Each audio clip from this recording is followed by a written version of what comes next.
Oke, kita mulai saja ya teman-teman.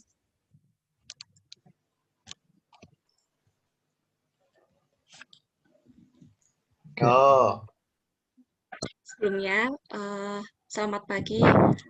Perkenalkan, kami dari kelompok 3 yang beranggotakan Dimas Dharma Gautama, saya Dwi Ambarwati, dan rekan saya yang satunya yaitu Fauzia Vidya Nurjanah.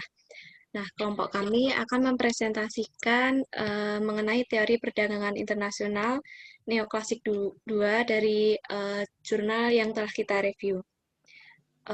Untuk yang pertama akan disampaikan oleh rekan saya yaitu dari Dimas.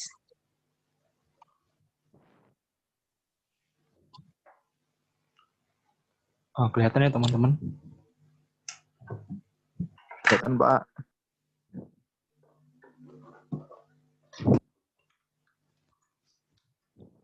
Jadi, langsung aja mungkin untuk jurnal pertama dari VMOD, Ricardo Hexer Ohlin Jones Model of World Trade. Untuk abstraknya,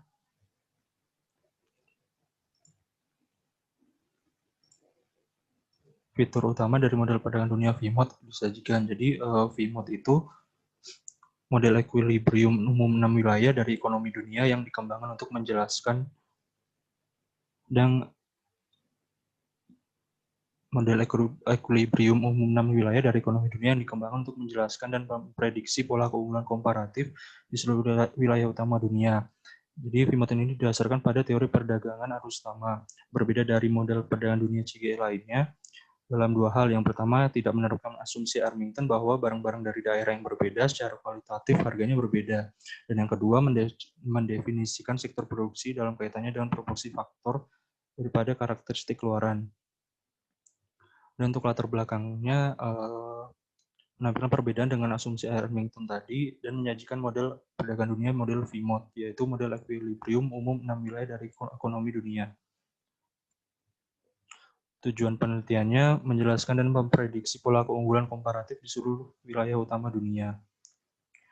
Metode penelitiannya deskriptif kualitatif, metode yang menjelaskan suatu keadaan objektif atau peristiwa tertentu berdasarkan fakta-fakta yang tampak atau sebagaimana mestinya. Kemudian dilakukan pengambilan kesimpulan umum berdasarkan fakta historis tersebut.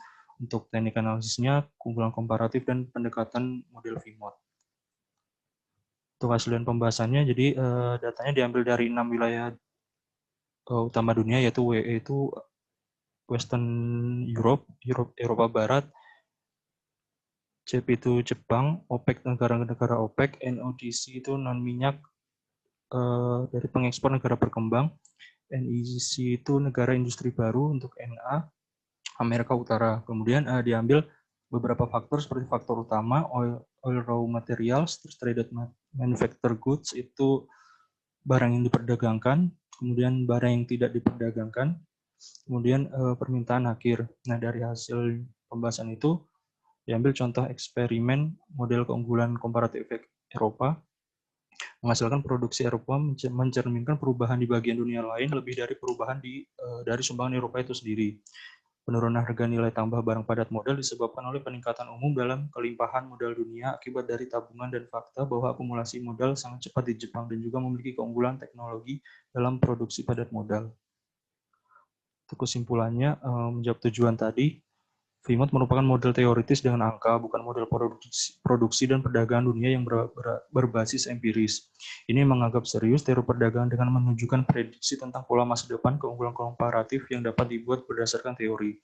Sebagai sebuah model, terbukti berguna untuk analisis kualitatif tren jangka panjang. Selain itu, dapat memberikan perkiraan kasar faktor harga di masa depan dan besaran yang terlibat dalam perubahan struktural di masa depan. Model ini masih dapat dioptimalisasi dalam hal-hal yang penting. Untuk jurnal kedua, dilanjutkan teman saya. Untuk yang jurnal kedua yaitu long run relationship between global electric cycle Dollar Exchange Rate and Malaysia Export. Ini oleh Nur Azizah Abdul Qadir dan kawan-kawan dari Fakultas Bisnis Manajemen di Universitas Teknologi Malaysia. Kami ambil dari Science Direct. Next, Dim. Nah, kemudian untuk abstraknya, depresi yen Jepang terhadap dolar Amerika Serikat telah terbukti berdampak negatif terhadap Asia Timur ekonomi. Penelitian juga menunjukkan korelasi yang tinggi antara nilai tukar yen atau dolar Amerika Serikat dan siklus elektronik. Oleh karena itu, hubungan negatif mungkin disebabkan oleh siklus elektrik global daripada nilai tukar yen atau dolar. Jurnal ini membahas pentingnya fluktuasi di pasar elektronik global dan nilai tukar yen atau dolar mempengaruhi ekspor Malaysia dan selanjutnya outputnya dengan menggunakan pendekatan ARDL.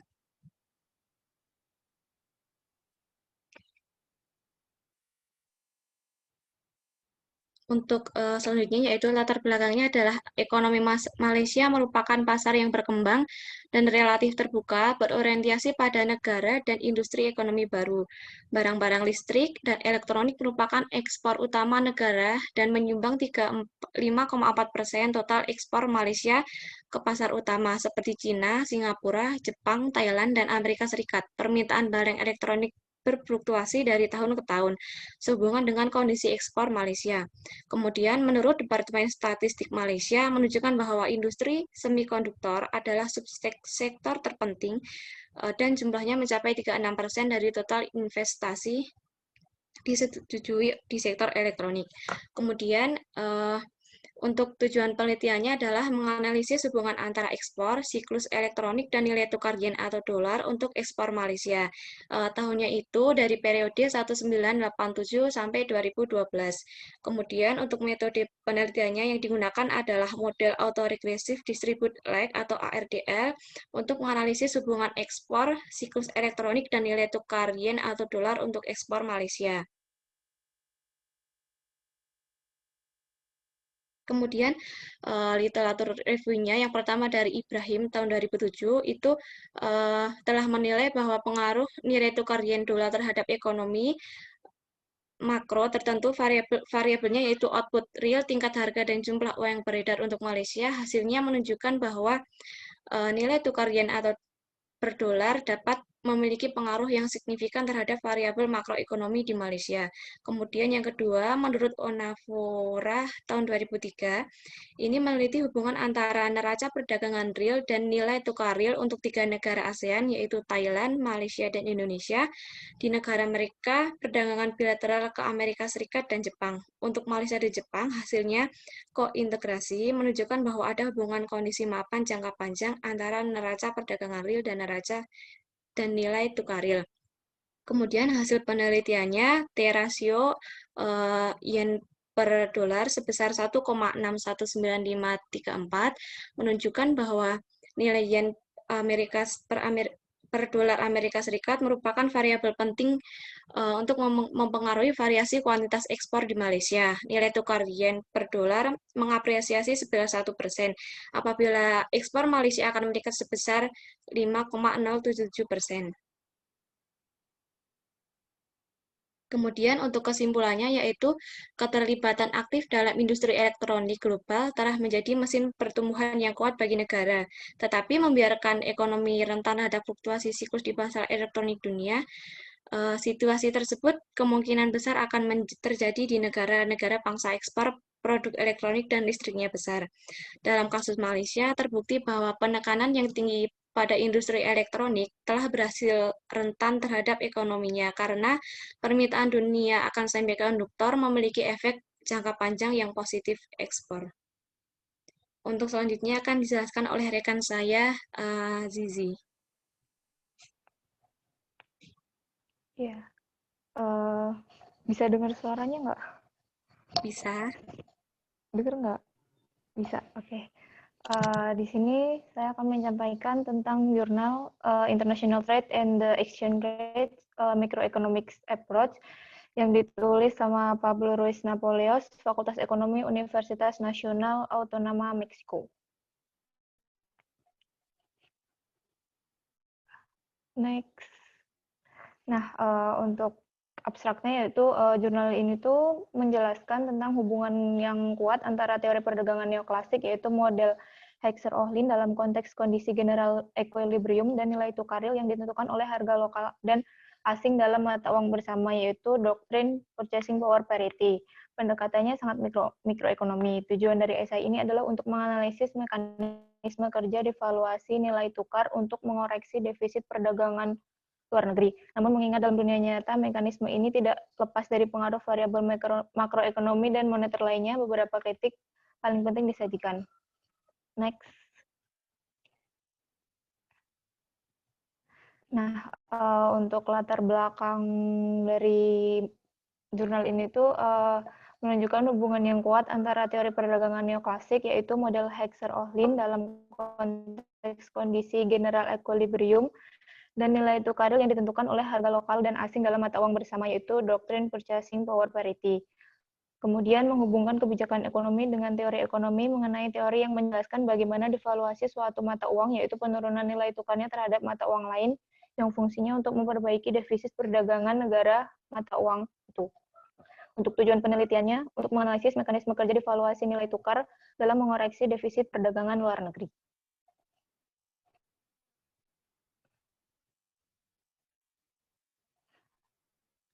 Metode penelitiannya yaitu deskriptif kualitatif, yaitu metode penelitian yang memanfaatkan data kualitatif dan dijabarkan secara deskriptif. Adapun tujuan dari penelitian ini adalah untuk mengungkapkan kejadian atau fakta, keadaan, fenomena, variabel, dan keadaan yang terjadi saat penelitian berlangsung dengan menyuguhkan apa yang sebenarnya terjadi. Untuk teknik analisisnya menggunakan pendekatan mikroekonomi dan pendekatan HO. Literatur review-nya ada The Hacker-Ohlin Trade Theory, Mainstream Economic, Bertil-Ohlin Critical Assessment. Next. Nah, untuk hasil penelitiannya, yaitu mengekspresikan nilai tukar di suatu negara sebagai jumlah unit mata uang lokal yang diberikan untuk menukar suatu unit mata uang asing. Semakin tinggi nilainya, semakin rendah harga semua komoditas yang diproduksi di negara tersebut yang diukur dalam unit mata uang asing dan sebaliknya. Kemudian ada alasan perbedaan harga relatif antara dua negara atau kondisi permintaan atau dukungan faktor perdagangan akan dilakukan berdasarkan biaya komparatif, dan jika nilai tukar dibiarkan bebas berfluktuasi, perdagangan akan ditetapkan pada suatu titik yang menjadikan nilai impor sama dengan nilai ekspor. Kemudian ada devaluasi seharusnya menghasilkan tidak hanya penyesuaian perbedaan tingkat harga umum, tetapi juga perubahan dalam kondisi penawaran dan permintaan untuk mencapai struktur harga relatif yang konsisten dengan equilibrium eksternal. Kemudian ada ketika nilai tukar diubah, ketentuan perdagangan berubah, baik dalam unit mata uang asing maupun dalam unit mata uang domestik. Dalam kasus devaluasi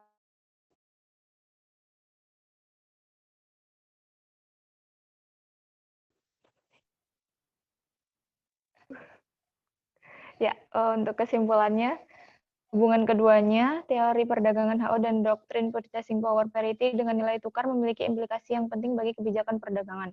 Oleh karena itu, keduanya dalam perdagangan bebas dan kebijakan nilai tukar fleksibel di seluruh dunia digunakan sebagai kebijakan yang memadai untuk diikuti oleh pemerintah guna memperoleh keseimbangan eksternal. Terima kasih. Ada yang mau ditanyakan?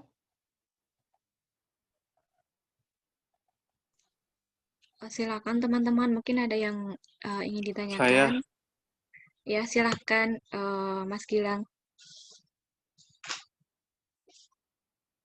mau nanya. Halo, Ya, halo. aku mau nanya. Mm-mm. Assalamualaikum warahmatullahi wabarakatuh. Waalaikumsalam. Assalamualaikum warahmatullahi Salam. Waalaikumsalam.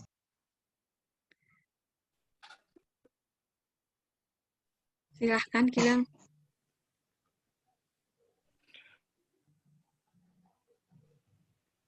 Di chat aja ya, lewat chat nggak apa-apa. Oh, iya, ya boleh.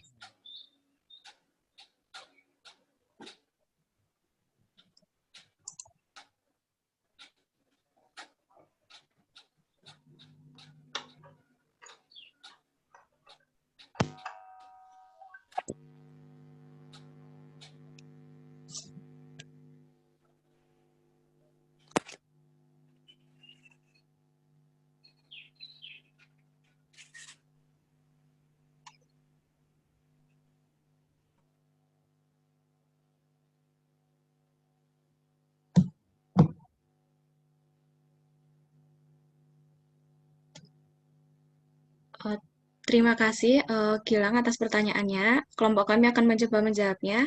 Yang pertama, bagaimana persamaan dari ketiga jurnal tersebut?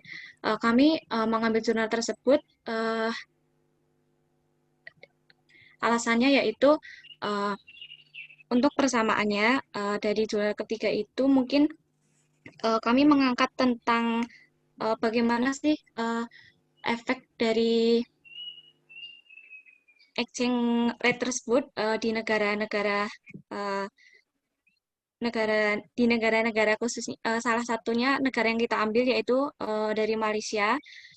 Kemudian yang sudah disampaikan oleh Dimas tadi di negara Jepang seperti itu. Kemudian eh, untuk efek dari exchange rate tersebut terhadap dolar, apakah itu berpengaruh sekali terhadap eh, perdagangan di negara tersebut. Nah, dari jurnal tersebut dapat diketahui bahwa exchange rate tersebut sangat berpengaruh untuk salah satunya itu untuk dolar tersebut. Bagaimana, Gilang? Mungkin bisa diterima atau kurang paham? Ya, maksud saya itu ada nggak sih persamaan dalam segi metode atau misalnya itu Oh, apa ya, tinjauan yang apa yang digunakan kan kalau misalnya topik is oke kan, exchange rate sama gitu. Tapi ini mm, adalah kalau misalnya itu kayak metodenya apa, terus kayak misalnya itu apakah semua itu menggunakan teori HO atau enggak kayak gitu loh. oh, ya. Terima kasih Gilang. Jadi untuk metode yang kita gunakan, salah satu yang dua jurnal tersebut dari yang judulnya dari Vemot Ricardo Hecker itu menggunakan metode deskriptif kualitatif. Untuk kemudian yang jurnal kedua yaitu jurnal International Trade and the Exchange Rate itu juga menggunakan deskriptif. Nah, untuk jurnal yang ketiga yaitu jurnal Long Run Relationship between Global Electric Cycle yen per dollar exchange rate untuk Malaysia ekspor itu menggunakan analisis ARDL atau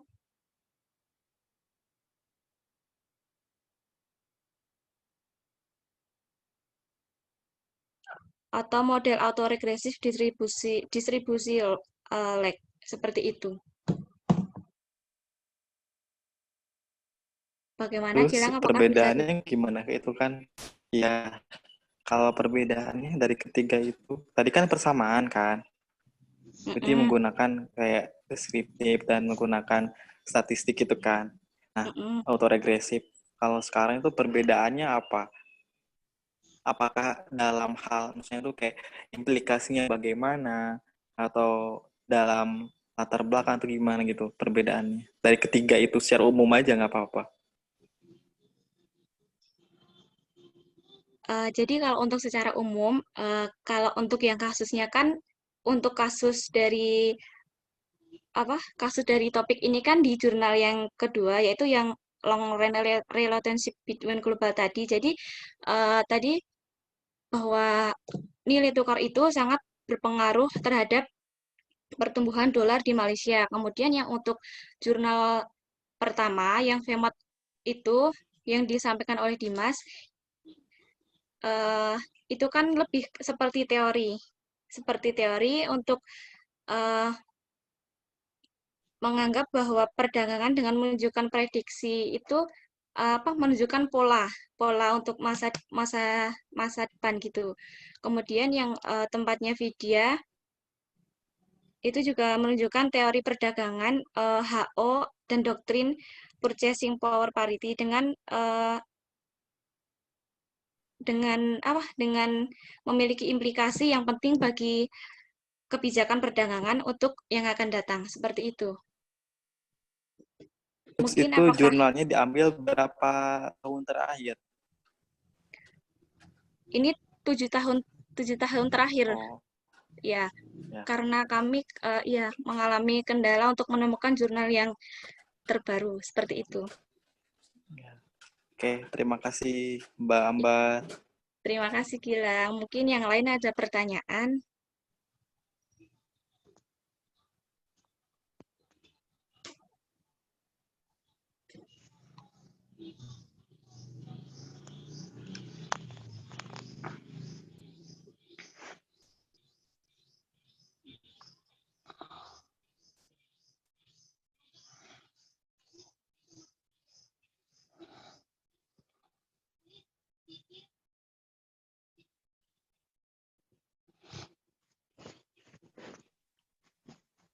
Ini masih pertanyaan ya?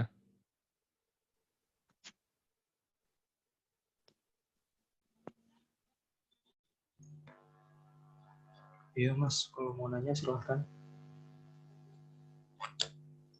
Boleh deh, mau nanya. Nggak susah kok. Tanya, itu mungkin bisa dijelaskan untuk teknik analisisnya ya. Kan dari ketiga jurnal itu kan berbeda. Nah, mungkin bisa dijelaskan untuk tiap-tiap jurnalnya, untuk teknik analisisnya. Kenapa kok dia menggunakan teknik analisis itu gitu loh. Terima kasih.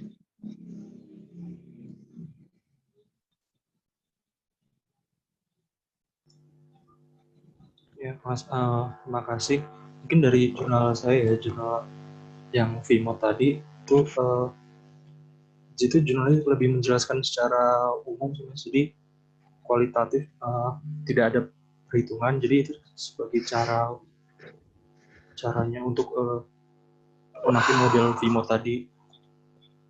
Jadi hanya menampilkan rumus-rumusnya saja, tidak ada perhitungannya.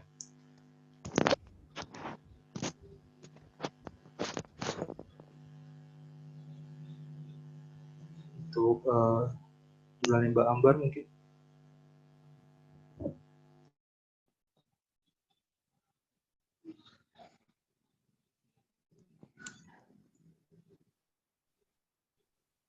Tadi yang tanya siapa? Mas Rahmat ya?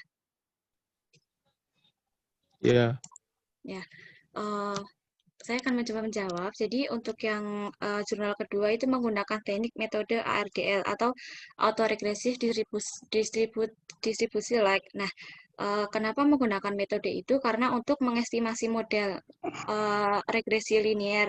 Jadi menganalisis hubungan jangka panjang yang untuk melibatkan adanya uji kointegrasi. Jadi penulis menggunakan metode tersebut untuk menguji apakah tadi nilai tukar yen terhadap US dollar itu berpengaruh terhadap ekspor di Malaysia. Seperti itu. Apakah bisa diterima?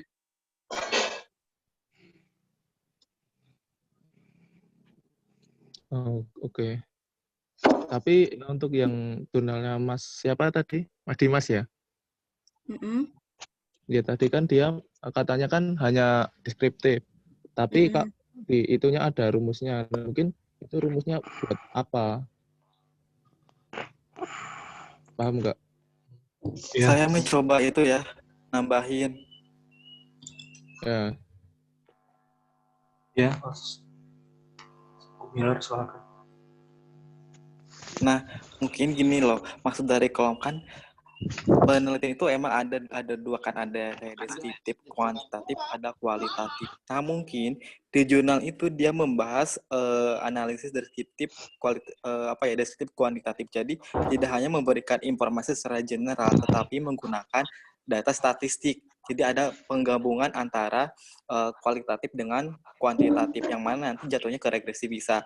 Nanti bisa jadi itu regresinya untuk bisa jadi mencari hubungan antar variabel atau cuman menjelaskan data statistik aja bagaimana implikasi dari informasi yang sudah disampaikan atau tidak. Jadi gitu. Jadi mungkin jurnal mereka itu deskriptif, kuantitatif. Jadi tidak hanya kualitatif saja, tidak hanya memberikan informasi, tapi ada informasi statistik perhitungannya seperti itu. Kayak gitu. Jadi ada kolaborasi.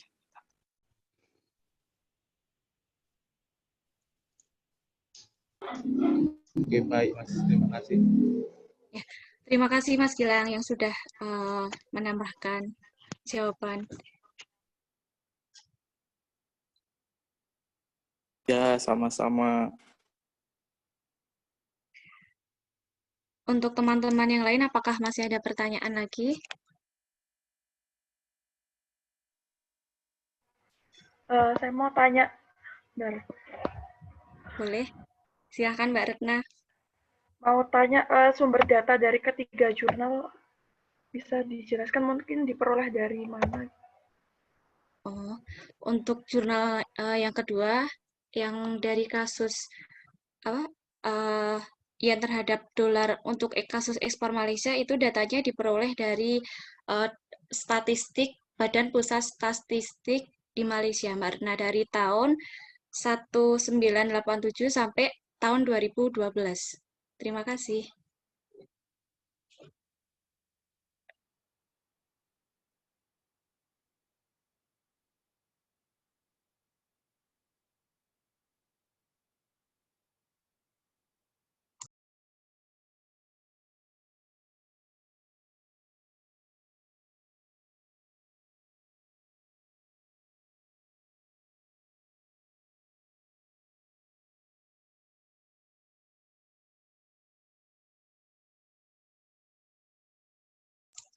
Bagaimana Mbak Retna untuk jawabannya?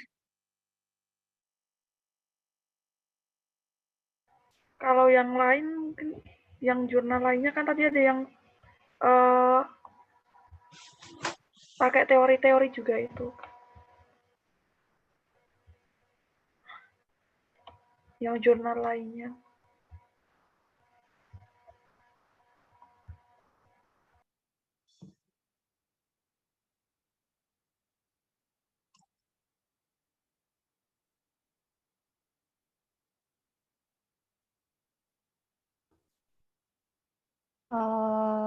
Mau jawab buat Mbak Retna yang jurnal yang ketiga yang International Trade and the Exchange Rate itu kan teori, jadi sumber datanya tuh dari ini loh, kritikan-kritikan apa ekonom-ekonom gitu. Kalau punya jurnal aku, gimana? Menjawab nggak?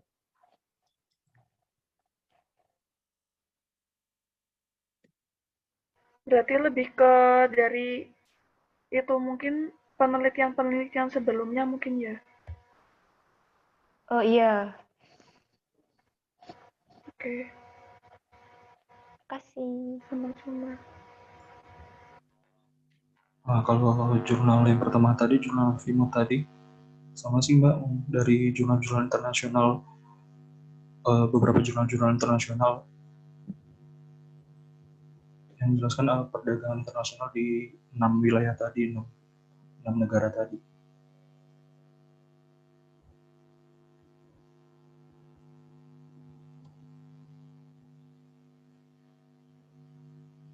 Baratnya apa sih? Ya baik, terima kasih.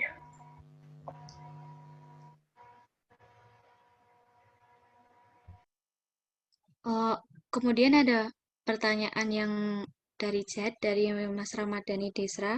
Bagaimana cara memprediksi pola keunggulan komparatif pada wilayah utama dunia dalam model perdagangan dunia VMOT?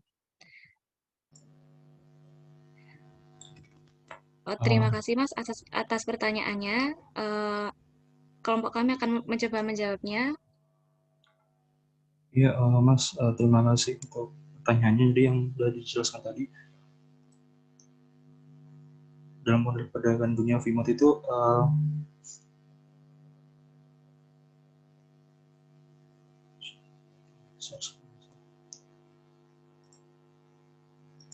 Jadi metodenya sama sih, metode komparatif, cara dengan mengumpulkan data-data tadi seperti barang yang diperdagangkan di 6 wilayah dunia tadi, terus barang tidak diperdagangkan, sama faktor utama tadi. Nah, untuk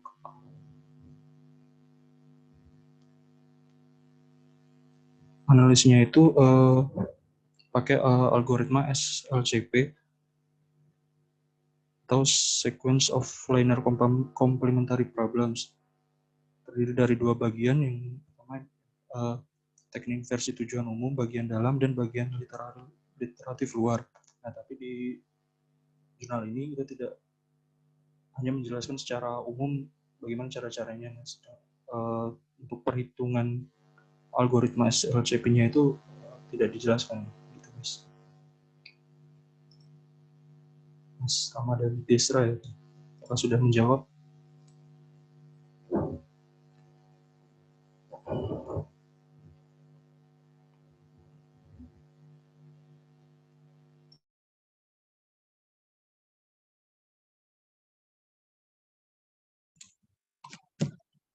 Mau menambahkan untuk menjawab pertanyaannya Mas Ramadhani Desra. Jadi untuk jurnal yang disampaikan oleh Mas Dimas tadi kan menggunakan deskriptif kualitatif. Jadi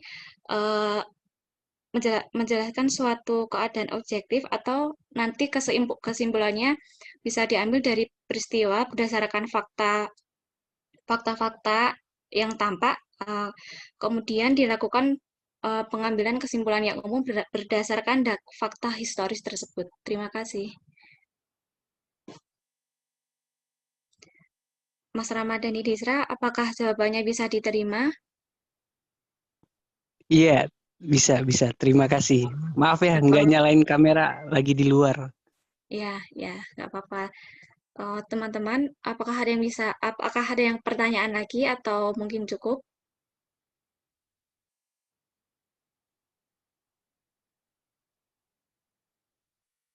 Kalau tidak ada, presentasi dari kelompok kami akan kami tutup. Terima kasih atas partisipasinya, terima kasih atas pertanyaannya. Mohon maaf apabila jawaban dari kelompok kami kurang memuaskan, dan mohon maaf apabila banyak kesalahan. Terima kasih. Wassalamualaikum warahmatullahi wabarakatuh. Waalaikumsalam warahmatullahi wabarakatuh. Terima kasih teman-teman. Terima kasih teman-teman. Sama-sama.